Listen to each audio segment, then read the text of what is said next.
Ladies and gentlemen, good morning. And one of the Duke's greatest beliefs was in that of listening to the experience of others. But he didn't only think that we should listen, he thought that we should learn from the experience of others. And that, in a way, was why he moved RUSI away from the Ministry of Defence or the Foreign and Commonwealth Office or the seat of government across the road, because sometimes the pressures there mean that whilst you can listen, you can't always accept and take them on, discuss, debate and learn. And so one of his great beliefs was to listen to those who've experienced fighting, listen to those who've experienced fighting, particularly if they do so in a different way or experience a different character of conflict than we have seen, and learn from those.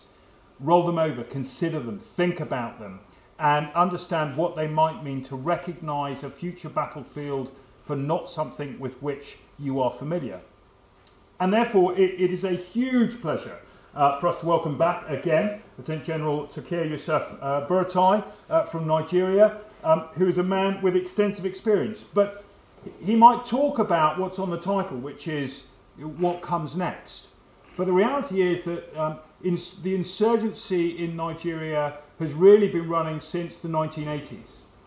It's not some short-term event that has been happening recently. It only occasionally peaks the headlines or grabs column inches in British and Western European papers. It doesn't make the headlines on a day-to-day basis, but this doesn't mean that it hasn't been running for quite some time. Indeed, I mean, if you look at the recent press, then one might see that, you know, the General has had a very busy start to his time. In April, they repelled a Boko Haram attack. In May, the Nigerian Army rescued 1,000 hostages that have been held by Boko Haram. And General Buratai has not just had to deal with the military operations, but has also been dealing with criticism by his predecessor and allegations and refuting those. But the General has a wide experience on which to draw upon. He joined Nigerian Army in 1981 and has run command and appointments right the way through since that today. So he's grown up and recognised this insurgency inside his own country for what it's been. Reaching the heady heights of Director of Procurement in the Ministry of Defence in 2014, the General had to live with the legacy of those decisions that were made in 2004, 2005, 2006 in the Nigerian Army, which were all about reducing size, with a promise of bigger budgets, of recapitalisation, which failed to materialise. And in 2014, he had to see what he could do to start to overcome this. From there, he was moved swiftly on in May 2015 to the Force Commander of the Multinational Joint Task Force, with which he commanded very successfully operations against Boko Haram and other reform in the Army.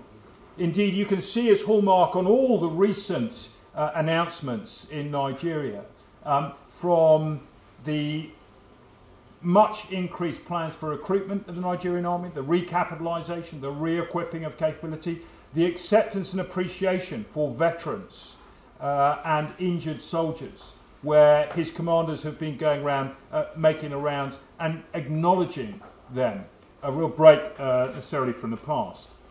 But the General is not just some strict, fly-by-wire, through-the-night, linear growth of an army officer.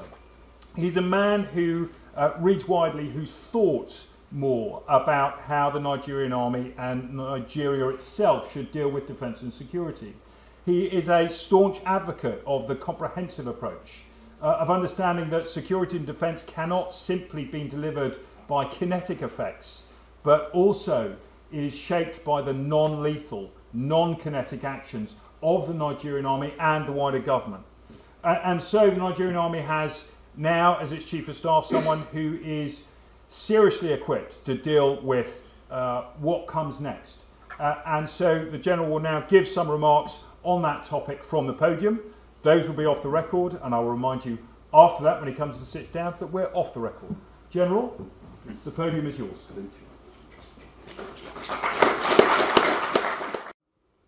And to appreciate you for finding time to listen to me today.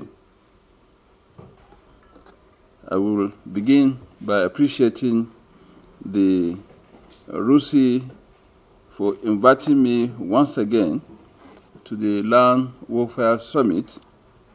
I was here last year, 2017, and talked on the topic current Nigerian Army operations and the fight against Boko Haram terrorists. Since then, the Nigerian Army has made significant strides in the efforts to completely destroy the Boko Haram terrorists from Nigerian territory. Also, some security challenges have developed in other regions that require military action. The Nigerian Army, with other security agencies, have been attending to these challenges. In order to avoid being overstretched, continuous threat analysis are being carried out so that considerable attention is given to areas where security is most likely to degenerate. Therefore, I once again feel humbled and most privileged to be here to share my thoughts and experiences, but this time on the topic, Degradation of Boko Haram in Northeastern Nigeria. What next for the Nigerian Army? The employment of military by sovereign states globally to conduct operations against enemy or adversary is designed to set conditions for favorable conflict resolution. The military often accomplishes the set objectives through simultaneous combination of offensive, defensive, and stability operations that set conditions for favorable conflict resolution. Nigeria has achieved significant progress in the campaign against the Boko Haram terrorists.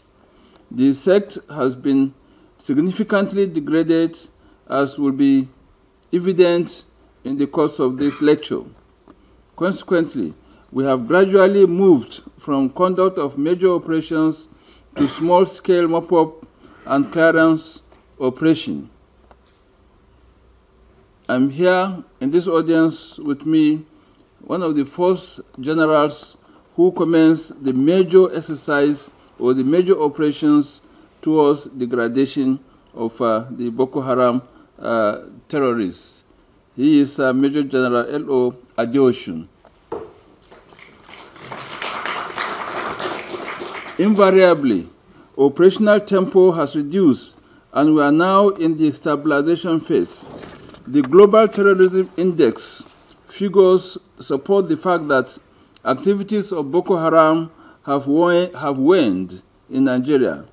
According to the Global Terrorism Index for the year 2016-2017, and I quote, the number of deaths recorded from terrorism globally dropped to 10% between 2016 and 2017, compared to 13% in 2015, amounting to 25,673 victims in 2017, which is the second largest decline since 2010. Nigeria is reported to have recorded the largest drop in death toll arising from terrorism in 2017. The number of terrorism victims in Nigeria was put at 3,100 in 2016, compared to 5,556 in 2015, which is 80% less than the previous years, quote and unquote. This significant drop in Boko Haram terrorist activities is due to the systematic campaign led by the Nigerian Army in conjunction with other services of the armed forces of Nigeria in coordination with other elements of national security and national power. Similarly, 75% decline of Boko Haram terrorist victims was reported in Nigeria's neighboring countries of Cameroon, Chad, and Niger, which means fewer deaths arising from terrorist activities in the Lake Chad Basin. The near annihilation of the Boko Haram terrorists has necessitated a shift in the Nigerian Army approach in the conduct of operations in the Northeast region, from adversary-centric operations to the engagement of troops on operations to reduce drivers of conflict and instability and to support social and institutional resiliencies. Building local institutional capacity is expected to counter instability by forging sustainable peace, security, and economic growth. The current operational environment in the Northeast thus entails Nigerian Army formations and units engaging in stability tasks through the conduct of missions, tasks, and activities across the range of military operations to establish conditions for long-term stability. According to Small Wars Journal, stability operations is defined as, and I quote, an overarching term encompassing various military missions, tasks, and activities to maintain or establish a safe and secured environment, provide essential government service, emergency infrastructure, reconstruction, and humanitarian relief, unquote. Stability operations may require offensive and defensive actions to destroy recalcitrant adversaries with the intent of defeating the stability efforts. In this vein, the Nigerian Army has been conducting series of stability operations like disarmament, demobilization, and reintegration in collaboration with the Defense Headquarters under Operation Safe Corridor and our own Operation Last Hole, which was formally flagged off by me on the 14th of June this year. The Nigerian Army has also been carrying out activities to assist in the freedom of movement of goods and services within the theater of operation, ensuring public safety as well as carrying out quick impact projects like road reconstruction and the renovation and reconstruction of schools and hospitals, among others, as part of her stability operations. The Nigerian Army stability tasks in the Northeast region are conducted in coordination with the Nigerian Navy, Nigerian Air Force, and other security agencies to maintain or re-establish a safe and secure environment in order to provide essential governmental services, emergency infrastructure, reconstruction, and humanitarian relief. The focus is on identifying, targeting, and mitigating the root causes of instability to set the conditions for long-term development by building the capacity of local institutions. Therefore, this paper will highlight strategies to better understand the progress so far made by the Nigerian Army in the campaign against the Boko Haram terrorists since my last presentation, and its future plans to further entrench stability in the Northeast region. Consequently, the aim of this lecture is to examine the successes recorded in the degradation of the Boko Haram terrorists in the Northeast Nigeria, with a view to highlighting the next objectives of the Nigerian Army. And to achieve that, we'll have to look at an appraisal of the current operational environment in the Northeast. We'll discuss impediments to the quick stability in the Northeast. Then we'll also look at the farmers' hardest conflicts. And we'll go around the world to look at the examples from Sri Lanka and Colombia in their counterinsurgency experience. Then we'll now look at the next objectives, that is the plans for the Nigerian Army in the next few years to come. Now to the current operational environment. Every operational environment changes over time, and thus no two operational environments are identical, even within the same theater of operation. The United States Unified Land Operations Manual rightly posits that because of variations in operational environments, military leaders must, and I quote, consider how evolving relevant operational or mission variables affect force employment concepts and tactical actions that contribute to the strategic purpose, unquote. The operational environment is a composite of the conditions, circumstances, and influences that affect the employment of capabilities and bear on the decisions of the commander.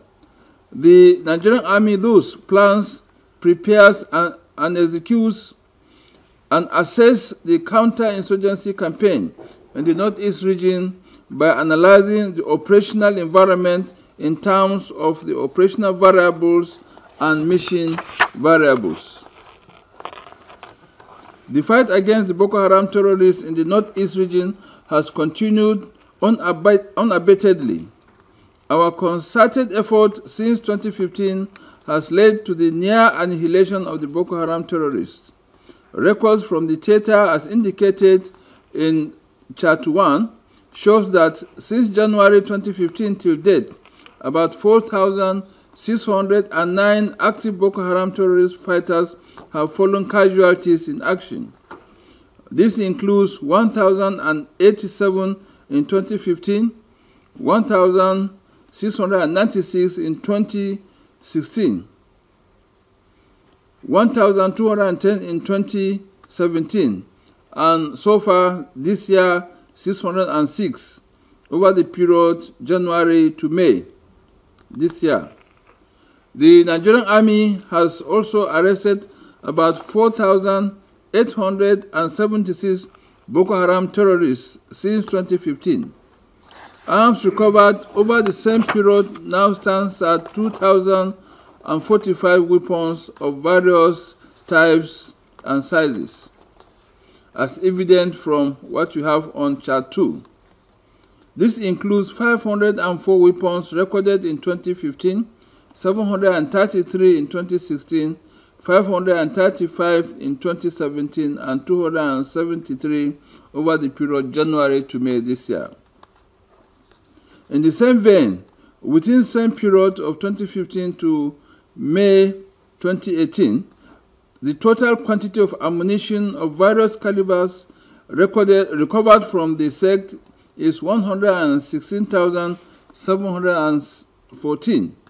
Furthermore, the statistics highlighted in Chart 3 gives a clear picture of vehicles and motorcycles recovered from the sect. An analysis of the two charts, that's 1 and 2, is vividly explained in Chart 3, which showed that military operations have been highly effective since 2015.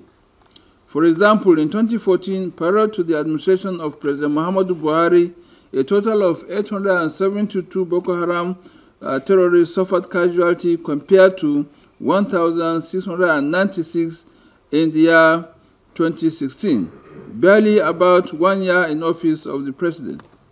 This gives an increase of about 100%, mainly due to the intensity and effectiveness of operations of our troops, including that of the Nigerian Air Force. Also, while 464 Boko Haram terrorists were arrested by armed troops in 2014, a total of 1,343 were arrested in 2016, showing an increase of more than 250%, which is also an indication of a more effective strategy put in place to degrade the Boko Haram terrorists.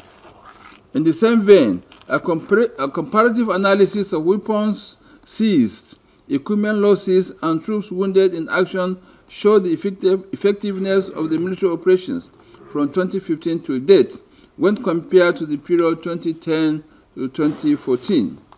For instance, the number of vehicles lost by troops reduced by as much as 98%, between 2015 till date, from 85 vehicles to a mere 5 in 2017. This is equally an indicative of the resilience of the troops. The statistics as to the Nigerian Army's casualties in men and equipment showed steady decline over the period 2015 to date. The battle casualties declined from 740 in 2014 to less than 90 in 2017. The Nigerian Army is working hard to completely halt the casualty rates this year and beyond.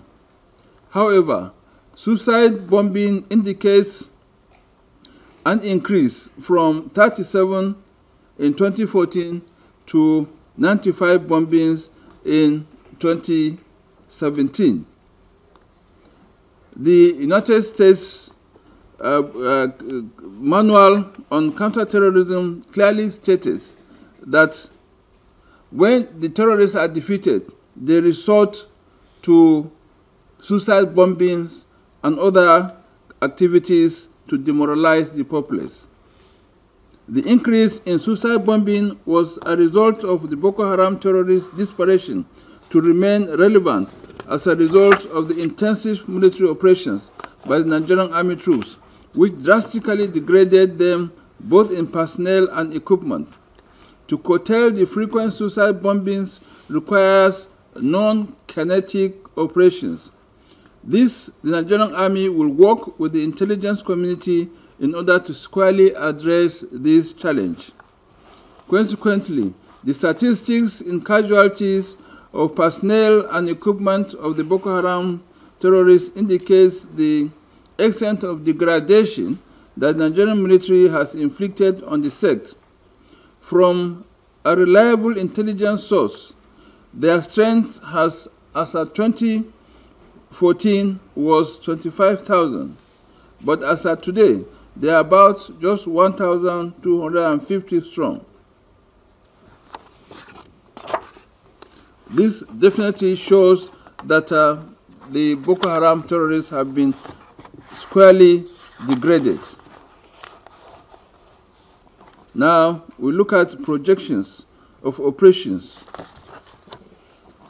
We have a lot of areas, especially areas that are inaccessible. These were equally handling within the theater of operation. Rescue of hostages. A number of hostages have equally been rescued over the years, including some of the Chibok girls. This, I assure you, will continue to ensure that we get all the remaining abducted persons back to safety. Relocation of internally displaced persons. Relocation of internally displaced persons and refugees in the Northeast is a testament to the effectiveness of the Nigerian Army's late counterinsurgency campaigns and the level of stability already recorded since the mid-2015. Over 500,000 internally displaced persons have been relocated from Maiduguri to Gubio, Damasak, Kukawa, Baga, and other settlements in Borno State. Similar relocations of internally displaced persons and other refugees who willingly returned from neighboring countries have been conducted in Yobe and Adamawa states. It is pertinent to observe that the relocation of the internally displaced persons is carried out in accordance with internationally recognized standards of dignity, safety, and voluntariness. Relocation of internally displaced persons from camps and resettlement of refugees remain the focus of Nigerian Army stability tasks in the Northeast region. Since January 2018, over 100,000 internally displaced persons have been relocated from Maiduguri to Bama, Kawuri, Aulari, and other settlements. Nigerian Army also conceptualized and is currently conducting Operation Last Hold, designed primarily to further accomplish the relocation of internally displaced persons to their communities in northeastern Nigeria, especially the northern part of Borno State. As at 11th June this year, the total strength of internally displaced persons in the 54 internally displaced persons camps in Operation Lafia Dole Theater is 1,453,273. A detailed breakdown of the quoted figure are shown on the table on the screen. However, fresh maneuver brigades have been inducted into Borno State and deployed in Jili, Zari, Ludumbali, Malumti, Gashigar, Malamfatori, Garere, Kekeno, Marte, and Krinewa to provide security and other essential supports to internally displaced persons that were recently relocated to the affected areas. Troops have been tasked to undertake stability operations, such as employment of military equipment to clear farms and rebuild houses in order to facilitate acclimatization of returnees to their ancestral homes and the restoration of economic activities. To this end, the Borno State government and indeed the United Nations through the UNICEF and other international non-governmental organizations are fully involved in this movement. Opening of roads. We have equally undertaken appropriate steps to ensure all the roads in the Northeast are open. Commuters are using these roads and the return of economic activities fully re-established. Humanitarian support. Nigerian Army formations and units undertake humanitarian support operations designed to reduce the suffering of the victims, provide for their immediate needs, and restore their dignity. We have had to embark on feeding of internally displaced persons sometimes from the resources meant for troops and running of educational programs in the IDP camps. We have also provided the enabling environment for over 126 international humanitarian non-governmental organizations and provided escorts for their activities in unstable and inaccessible areas. The Nigerian Army has prioritized the directive of President Muhammadu Buhari to eradicate polio from Nigeria. Accordingly, troops have been trained to administer polio vaccines. Formations and units integrate troops that administer polio vaccines as part of routine patrol details to areas considered inaccessible by government health agencies. All initiatives undertaken in support of humanitarian efforts are designed to win the hearts and minds of the inhabitants of the area and win support for our counter-terrorism efforts. The Nigerian Army is working along with the Bill and Melinda Gates Foundation through the National Primary Health Care Agency and the Dangote Foundation to carry out these immunizations. We now look at impediments to quick stability in the Northeast region. Achieving the palpable, stable state of security experience in the Northeast Nigeria has been slow and tedious. Some factors, such as conflict of interest of some humanitarian actors, misconception of the military operations by some civil society organizations, and slow pace of reconstruction efforts have served as impediments to the achievement of the desired quick stability. There are indeed other factors which time may not allow us to discuss further here, but the major ones are these three, starting with conflict of interest of humanitarian organizations. Activities of humanitarian support actors in a theater of conflict are projected to provide essential services to victims and facilitate restoration of stability. Due to the neutral stand of humanitarian actors in the Northeast region, their activities have rather helped to provide critical resources to some of the terrorists. A review of intelligence, surveillance, and reconnaissance products has shown that some humanitarian actors discreetly visit Boko Haram terrorist camps and provide medical and other essential support to the terrorists.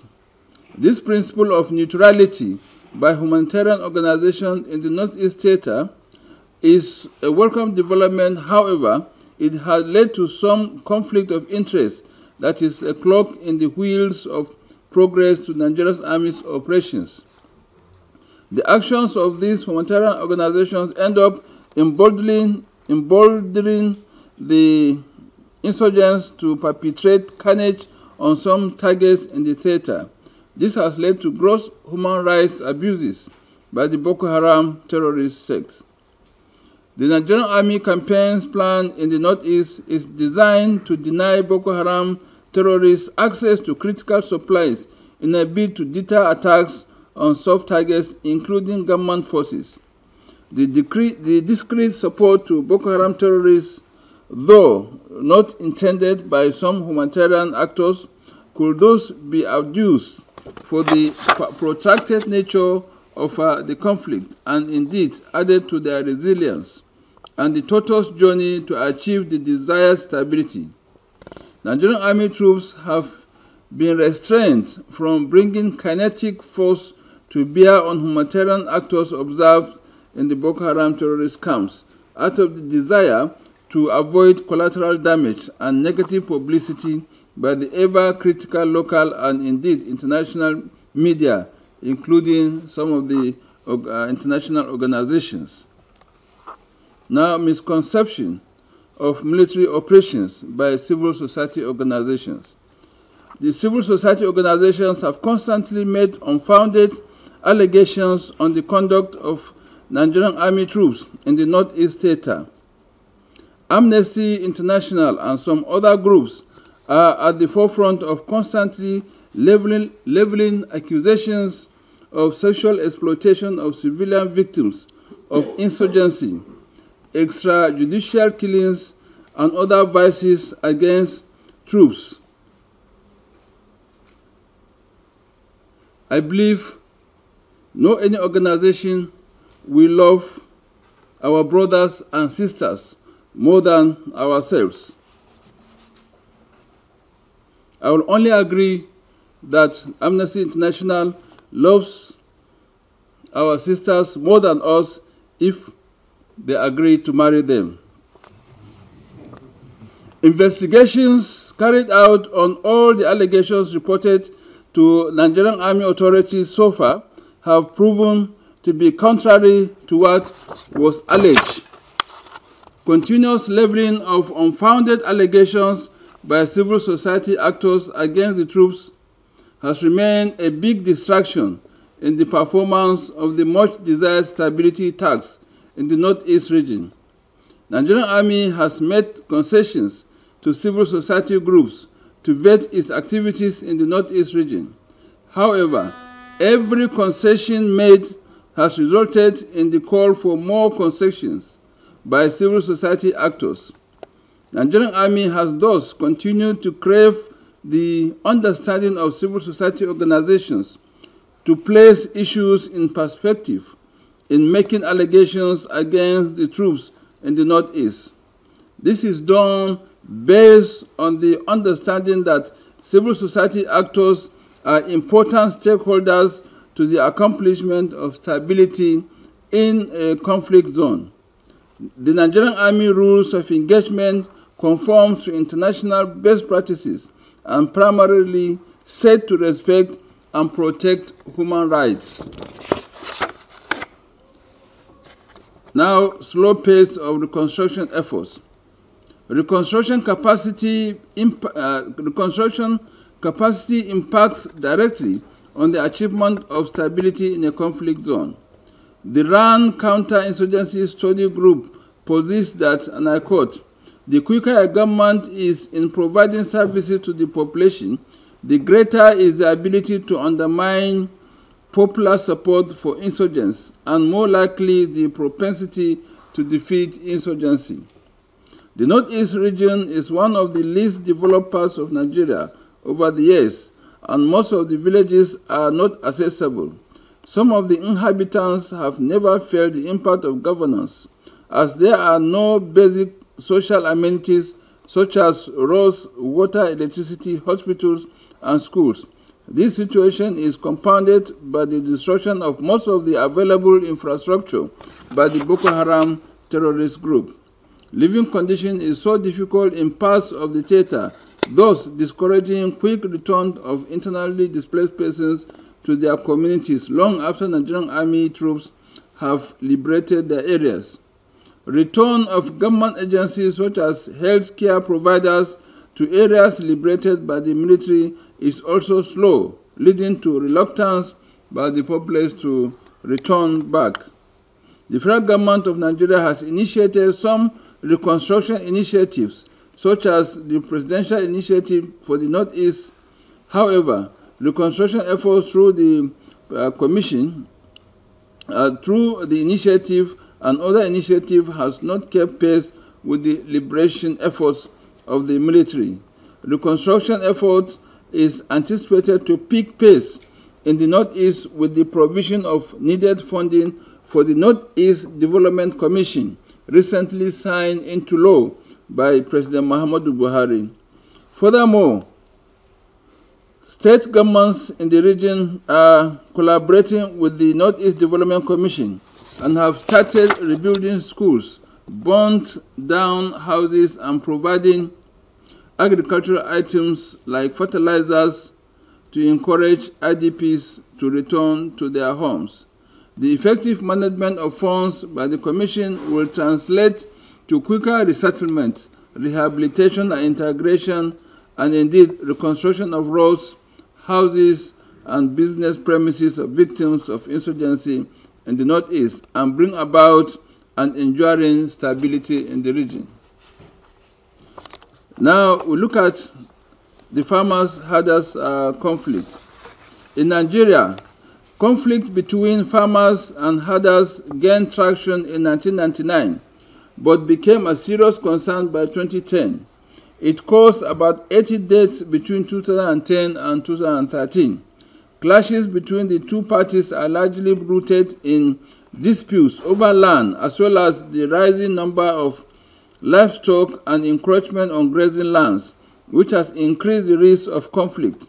In 2014, there were over 200 reported incidents of pastoralist and farmers' conflict, which resulted in about 1,300 deaths, thousands of people displaced, destruction of properties and farmlands, as well as loss of cattle.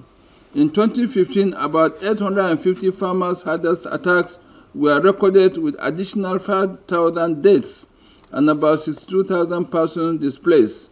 Incidents subsequently declined, with death toll falling to 2,500 between January 2016 and December 2017. The death of about 160 in January this year sparked public outcry, which led to the approval for the Nigerian Army to undertake exercise I Am Apatuma in February this year to curb the incidents. So far, 368 deaths have been recorded between February and May 2018. This further heightened state of insecurity in affected states, notably Kaduna, Benue, Plateau, Nasarawa, Katsina, Taraba, and Zamfara states, among others. The federal government has also budgeted huge sums of money for the Great Green Wall program, aimed at combating desertification, that is a major factor that drives pastoralists southwards in search of grazing areas. Despite these efforts, the conflicts have continued unabated, as most of the grazing reserves are either not utilized or are not suitable for use by the pastoralists, as farmers have encroached upon some of them. In April 2018, the Coalition on Conflict Resolution and Human Rights in Nigeria released a complete review of incidents of farmers-herders crisis, lauding the professional conduct of the Nigerian Army as patriotic. Therefore, the persistent clashes between both parties and the unintended consequences of wanton destruction of properties and loss of lives undermine internal security in the country. The Nigerian Army is re-strategizing to effectively deal with the farmers-herders conflict, the root causes of insurgency. The surest path to stability following counter-insurgency campaign is to address the root causes of insurgency, such as poverty and lack of rural development. The level of stability witnessed so far in Sri Lanka and Colombia at the end of campaign against insurgents could be attributed to efforts made to address the root causes of insurgency in these countries.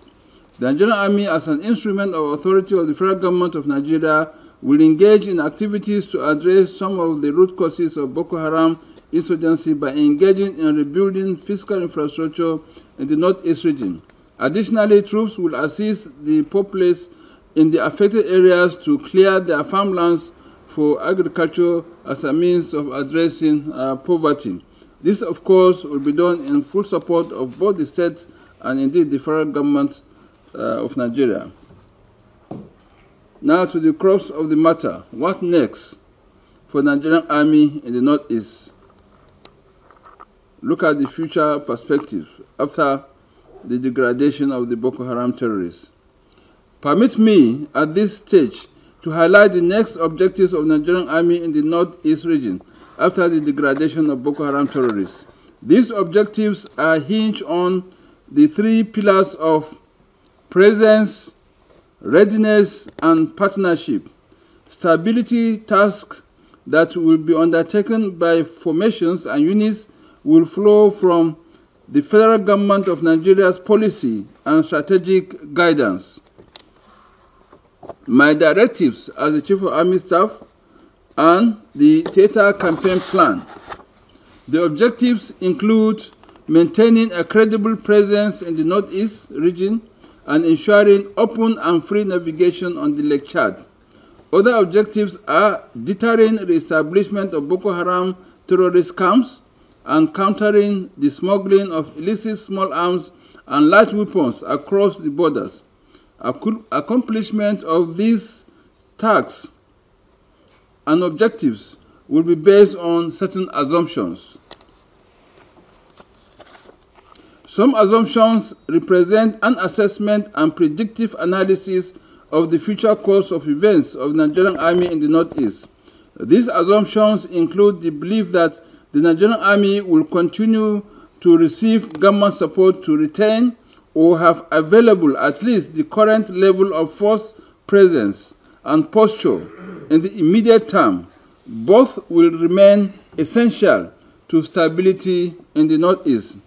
It is also assumed that the multinational Joint Task Force framework will further enhance stability and security in the Lake Chad Basin and will continue to receive commitment of resources from member nations. Furthermore, it is expected that the support from foreign-friendly partner nations will remain strong to promote increased sub-regional security. These assumptions are paramount to the accomplishment of future objectives of the Nigerian Army in the Northeast region, as initiated as follows. 1. Maintain a credible presence. The Nigerian Army will maintain formations and units in key strategic locations throughout the Northeast region. These deployments will continue to demonstrate the federal government of Nigeria's resolve to promote stability in the Northeast. Formations and units will be compact, well-equipped, and highly mobile, and the troops will be engaged on national and multinational operations with neighboring countries under the auspices of the multinational Joint Task Force in order to foster improved defense relations in the Lake Chad Basin. Our key partners, the United States of America, the United Kingdom, France, and Germany, and indeed others, will continue to provide the close collaboration and support to the Nigerian Army in training, intelligence, surveillance, and reconnaissance, and logistics support. Continued deployment of troops across strategic locations will deny Boko Haram terrorists freedom of action. This will also facilitate the re-establishment of civil administration in all the liberated local government areas in the Lake Chad Basin. Such deployments will serve as springboards for deployment of civil police and other security agencies to take off liberated areas. Accordingly, the level of Nigerian Army troops deployed in the Northeast region will be reviewed as the security situation improves and better stability is achieved. This is more expedient to relieve troops of battle fatigues. Now ensure open and free navigation on the Lake Chad. Inhabitants of the Lake Chad Basin, especially those recently resettled through Nigerian Army efforts, require freedom of action across the lake and strategic access to the wider Sahel and the Central African sub-region to advance their economic interests. The Lake Chad Basin is vital for fishing, farming, and transportation of goods and services. Accordingly, the Nigerian Army, under the auspices of Operation Last Hole, has deployed sizable quantity of gunboats and patrol crafts in Baga to foster unhindered access to the Lake Chad waters in order to ensure the free flow of resources vital to the regional economy. The Nigerian Army amphibious troops have been engaged in and will continue to undertake the clearance of weeds and other obstructions that could impede the movement of boats on the waters of the Lake Chad. The clearance of Lake Chad is necessary to make the lake navigable, as Boko Haram terrorists have held sway in the area until recently, and little navigation has been undertaken in the general area in the past 5 years. The multinational joint task force conduct of Operation Amnifacat in the Lake Chad Basin area is part of the efforts to make the area safe for return of economic activities. Troops will conduct riverine patrol to encourage farming, fishing, and other economic activities by the local populace. Now, deter re-establishment of Boko Haram camps. Deterring the re-establishment of Boko Haram camps in the Northeast region is pivotal to enhancing security and ensuring long-term stability. This requires Nigerian Army to dissuade Boko Haram terrorists from taking actions to re-establish camps by making its leaders understand that either the cost of the action is too great, is of no use, or unnecessary. Deterrence posture of the Nigerian Army in the Northeast region will be based upon credibility, the ability to prevent attack by Boko Haram terrorists, respond decisively to any attack so as to discourage even contemplating an attack upon us, and strike accurately when necessary. It is in line with this thinking that the Nigerian Army commenced Operation Last Hold in the Northeast Theater. The operation is to achieve 3 objectives: to further degrade the Boko Haram terrorists, especially the faction domiciled in the Lake Chad area, to facilitate the return of internally displaced persons to their communities, and to promote civil-military relations with the conduct of population influence activities. The core Sambisa forest will be permanently occupied by troops in furtherance of the Nigerian Army's deterrence posture in the Northeast region. The Nigerian Army engineers is currently engaged in construction of access roads into Sambisa forest from 2 fronts. Accordingly, access roads are being constructed from Bita and Tokumbere to open up Jure, Alafa, Jimia, Kamzero, and other settlements inside the Sambisa forest. The access roads will serve as main supply routes for the sustenance of troops deployed in Sambisa forest. Additionally, the entire Sambisa forest will serve as Nigerian Army's training area and will host activities such as Nigerian Army Small Arms Championship, similar to that which was conducted in April last year. Now we look at counter-smuggling of illicit arms and light weapons. The vast arid Sahel region that connects countries like Mauritania, Mali, Niger, Algeria, and Chad is a conduit for supply of weapons to the Boko Haram terrorists. According to the United Nations Regional Center for Peace and Disarmament in Africa, and I quote, 70% of over 350 million illicit small arms and light weapons circulating in West Africa are domiciled in Nigeria, unquote. Availability of this large cache of illicit weapons has remained the driver of the Boko Haram insurgency in the Northeast region, as well as other forms of insecurity recorded across Nigeria. The porous borders connecting Nigeria with Cameroon, Chad, and Niger Republic have been exploited by the Boko Haram terrorists to smuggle weapons and other logistics into the country. It is thus expedient for Nigerian Army formations and units to work in conjunction with forces of the countries of the Lake Chad Basin Commission to patrol the extensive borders and forestall smuggling activities. This will translate to enduring stability in the Northeast region. My Honorable Chairman, Professor Peter Roberts, gentlemen and ladies, in conclusion, I have in the last few minutes presented an overview of the Nigerian Army campaign plan to ensure stability across the Northeast region following the degrading of the Boko Haram terrorists. My submission, which is framed from my perspective as the Chief of Army Staff, Nigerian Army, covered the nature of the current operational environment, some impediments against quick achievement of stability in the region, such as conflict of interest of humanitarian organizations, misconception of Nigerian Army operations by the civil society groups, and slow pace of reconstruction efforts were highlighted. I also discussed the recent security challenges of the farmers' hardest clashes and ways they could be mitigated. I have also presented the numerous successes the Nigerian Army recorded against the Boko Haram terrorists. Finally, I discussed what next, which are the future objectives of Nigerian Army campaign in the Northeast as we move forward.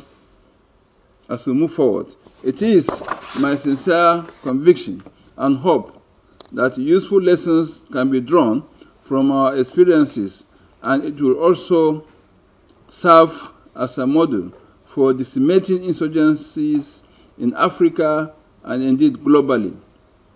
Once more, it is my singular honor and privilege to have been part of the Royal United Services Institute Land Warfare Summit 2018. I use this opportunity to once again thank the organizers for inviting me to give this talk. Thank you and God bless. Almost unimaginable in European terms to just deal with something of that scale, as well as the threats and the driving forces behind it. Plus, then, of course, you have the arms, that sit within the region. The second factor that got me was the roles that you're undertaking. I mean, not simply those security roles from the war fighting, the counterinsurgency, moving into the sort of DDR roles as we military know them, that disarmament role, which is not simple.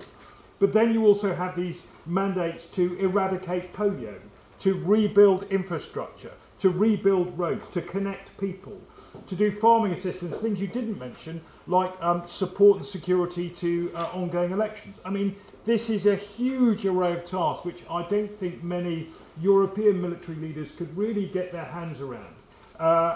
The third point that came across to me really strongly was the fact that you didn't major on technology as the solution. There was a great feeling from you that it was a human endeavour, that this was reliant on your troops, on the individuals, on cross-government support, on the population, as a network to put it together, a network of people, not of things. And I think to me that was hugely refreshing, that acceptance that security is a human task. It is not a technology one. And whilst you can call on ISR and full motion video and photographic reconnaissance and phone records from lots of people, actually it's about the human endeavour at the end of it which sits at the base. It was a huge speech, but I now need to tell you, ladies and gentlemen, we are off the record. We have a very few minutes left for questions before the General has to go on to his next engagement. Please, could you therefore make your interventions at the start really small and short so we get the General a chance to actually answer the question before we have to tear him away. So who will start me off? Sir, could you introduce yourself first and then... General, I'm Zia Bahari, I work for a charitable intermediate. General, could you say a few words about your preferred outcome for the civilian JTF in the context of the forward thinking that the military is doing about the redeployment after the warfighting phase? Thank you, sir. West Minister, Center of Strategy and Center. I just wanted to ask, previously Brigadier General Donald Buratai, you mentioned that cooperation of ISIS and Boko Haram is obviously going on over there in Nigeria, and their techniques and tactics and obviously procedure, the way they are doing attacks on Nigerian people, they are the same. So how do you, how about your concern about that? Okay, so one more. Oh yeah, go on. Sir, thank you very much for the speech. Just in terms of how you get the coordination of the different government departments, it's an issue that in the UK we have struggled with sometimes. We are getting better at it, but I think it would be very interesting to hear your experiences of how you've managed to secure cooperation from civilian agencies. We have on our own, tried to incorporate them, those that have qualified to join the military, join the Nigerian Army in particular, and other forces also. There is a plan already. The federal government has set up a committee sometime last year to see how the civilian JTF can be incorporated into different sectors of the Nigerian economy, other parts of the society where they can be useful. This is a deliberate policy that the government has set up, which I'm a member of that committee. It's been headed by the Minister of Interior of Nigeria. So there is a policy, there is a plan in that regard. We hope at the end of the conflict, a lot of the civilian JTF who are qualified can be absorbed into useful ventures. So they will be encouraged to go back again to their businesses. The state government are working towards that. It's the state government that's actually even coordinating the activities. Some of them are under salaries by providing those civil defense functions of the civilian JTF. Well, there is no doubt that the Boko Haram terrorists and the ISIS have affinity. The Boko Haram has openly shown that they are affiliated to the ISIS, and we've received a number of intelligence reports on the movement on the training of this Boko Haram terrorists being trained by the ISIS. And there is this organization which is said to be coming up right now, Islamic State in West Africa, which essentially is a link between the Al-Barnawi faction of the Boko Haram terrorists and the ISIS. And they are having some activities which we are still investigating, it's not confirmed yet. But our presence in the Northeast right now, in northern Borno especially, with Operation Last Hold, we are hoping and I believe we will break that link between the ISIS and the Al-Barnawi faction of the Boko Haram terrorists. They are providing them mainly from the reports, sustenance, means of sustenance, and claim to be providing them in return security. But with the presence of the troops, and one of our objectives to remain in that place to show a credible presence in the Northeast, especially northern Borno, will break whatever plan they have to reinforce. Definitely we have concern and we make sure that they don't constitute any serious threat even after the full restoration of civil authority in northeastern Borno State. Well, frankly, as it is now, the coordination between the government and the military, that is the government agencies and individual agencies, is just starting, to manifest and to take effective root right now. This is mainly driven by the Nigerian Army's efforts, towards ensuring that the internally displaced persons return to their ancestral homes. As at 3 days ago, Budumbali, one of the local government headquarters of Guzamala, that is Guzamala local government, is a place that had serious clashes. We had serious clashes with the Boko Haram terrorists in the past, but today, as reported 3 days ago, there are over 2,000 of the internally displaced persons have returned back to that Budumbali. And we've already flagged up the return, and they're enthusiastic, and the people are going there. And the state government is providing materials for them to rebuild. That's the Borno state government. The United Nations is also moving in with facilities, with equipment for farming and for rebuilding of those communities. And several other non-governmental organizations are moving. What I mentioned, the Presidential Initiative on Northeast, as well as the Northeast Development Commission, which is a new body, is also moving in to provide all the needed support to ensure that the people resettle back to their lives. We have the National Emergency Management Agency also. They've been providing foodstuffs, other provisions to ensure that those in the IDP camps were catered for. And as they move back also into their communities, the emergency agency is also moving in. And they are collaborating along with the state emergency agency as well as the federal emergency agencies. All those observations, especially the issue of technology, the other areas are subsumed, in the overall plan that we intend to have to support. I said these things are not exhaustive. There are areas that we can will go in.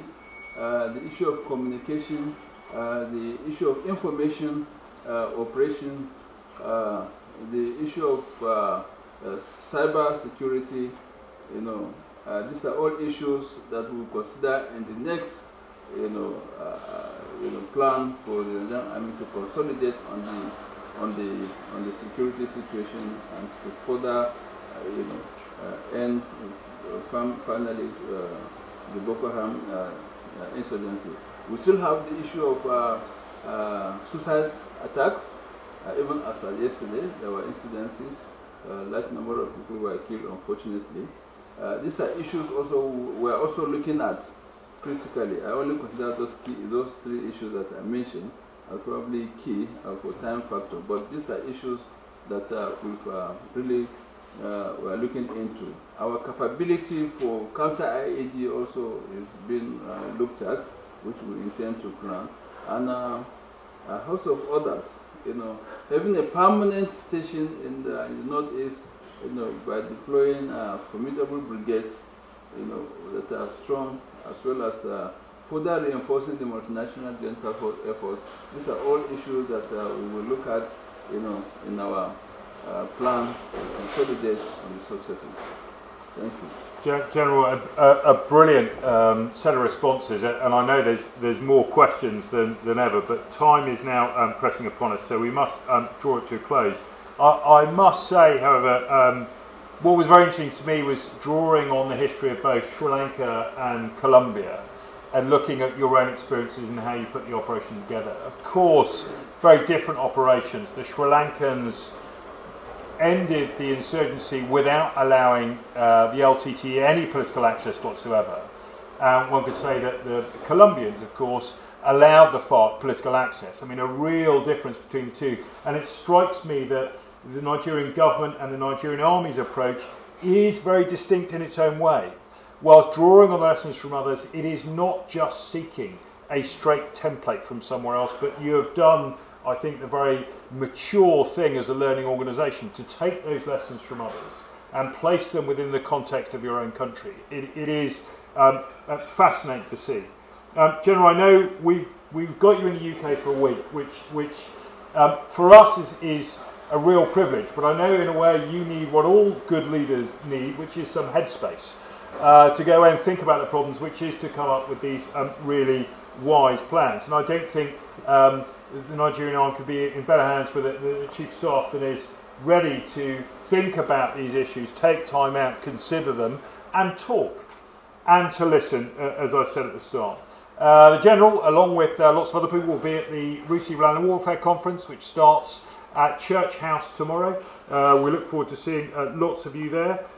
It's been a huge privilege to have you here. Thanks to both Adams, Pete Quinton, Saj, Alana, Sabrina and others, but most sincerely our thanks to you, General, for returning once again, and I would ask that you please join me in thanking General Buratai for his kind time.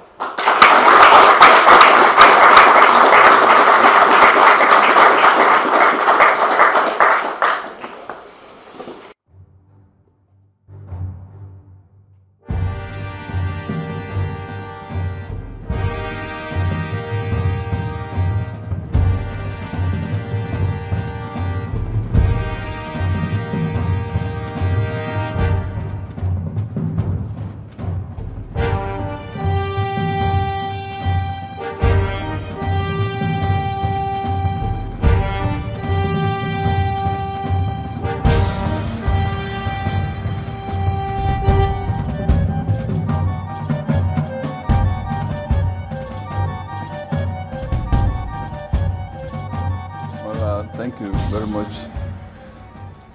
Conferences are places where you meet individuals that are well versed in different fields of knowledge, especially where you have the military leaders and military thinkers.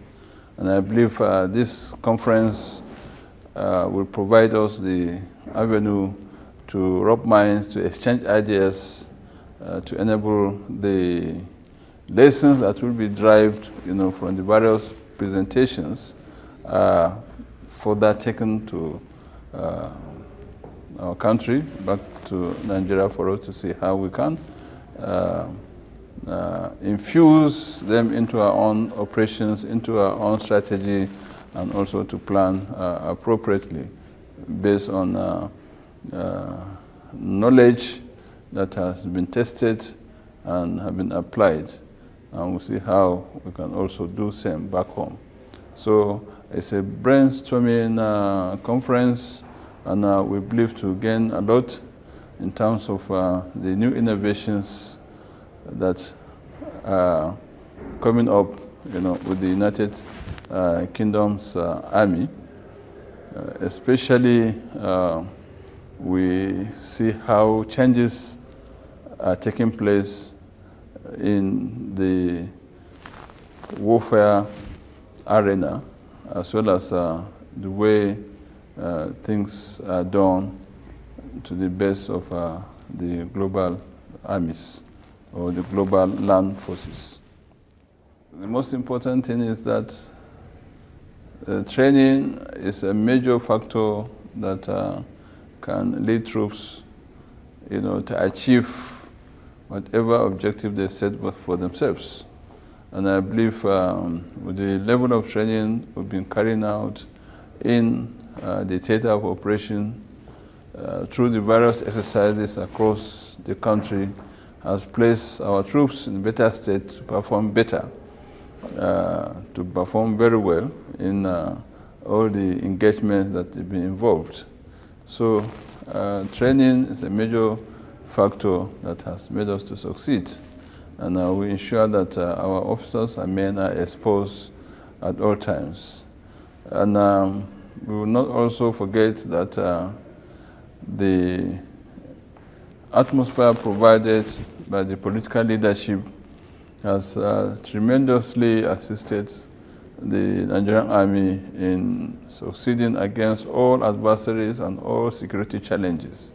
And we believe with the continued support of the President, Commander-in-Chief, we will continue to achieve a lot and more. And whatever that is coming up, we make sure that we handle them accordingly.